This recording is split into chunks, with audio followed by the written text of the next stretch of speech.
தேவனுக்கே மகிமை உண்டாவதாக. இந்த புதிய நாளிலும் கர்த்தர் உங்களுக்கு அருளும் ஆறுதலின் மன்னா. என் மகிமை விளங்க நான் உன்னை நற்கிரியைகளின் வெளிச்சமாக மாற்றி பிரகாசமான சாட்சியாக உயர்த்துவேன். தீத்து 2:7. நீயே எல்லாவற்றிலும் உன்னை நற்கிரியைகளுக்கு மாதிரியாக காண்பித்து. கிறிஸ்துவுக்கு பிரியமானவர்களே, நான் என்ன செய்தால் என்ன, யார் என்னை பார்த்தாலும், என் நடத்தையை கவனித்தாலும் எனக்கு அதை பற்றியெல்லாம் கவலை இல்லை என்ற சிந்தனையில் உங்கள் வாழ்க்கை ஓட்டம் சென்று கொண்டிருக்கிறதா? இன்றோடு அதற்கு முற்றுப்புள்ளி வைத்து விடுங்கள். ஏனென்றால் நமது இரட்சகர் இயேசு கிறிஸ்து உங்கள் செயல்கள் மற்றவர்களுக்கு ஒரு நல்ல உதாரணமாக அமைவது மிகவும் அவசியம் என்று அவர் விரும்பும் கிறிஸ்தவ வாழ்க்கை பற்றி இன்றைய வசனத்தின் மூலம் நமக்கு கற்பிக்கிறார். மத்தேயு 5:16 வேதம் தெளிவாக கூறுவது போல, மனுஷர் உங்கள் நற்கிரியைகளை கண்டு பிதாவை மகிமைப்படுத்தும்படி உங்கள் வெளிச்சம் அவர்கள் முன்பாக பிரகாசிக்க கடவுது.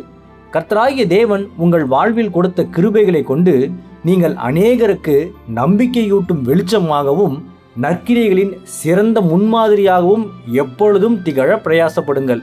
உங்களை சுற்றியுள்ள மக்கள் உங்கள் நல் நடக்கையை கண்டு இயேசுவை அறிந்து கொள்ளட்டும். அப்போது கர்த்தர் உங்களை இருளின் பிடியிலிருந்து மீட்டு ஒரு பிரகாசமான சாட்சியாக வாழும்படி கிருபை செய்வார்.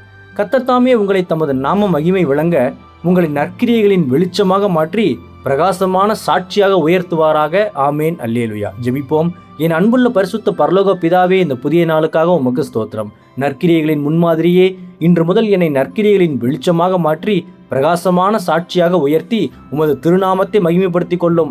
இன்று பிறந்த நாள், திருமண நாள் கொண்டாடும் உமது பிள்ளைகளின் இந்த புதிய ஆண்டை உமது நன்மை கிருபையால் முடிசூட்டி ஆசீர்வதியும். பிதாவே, இயேசுவின் வருகையில் நான் அவரோடு எடுத்துக்கொள்ளப்படும்படி என்னை தகுதிப்படுத்தும், தயார்படுத்தும். இயேசுவின் நாமத்தில் ஜெபிக்கிறேன் எங்கள் நல்ல பிதாவே.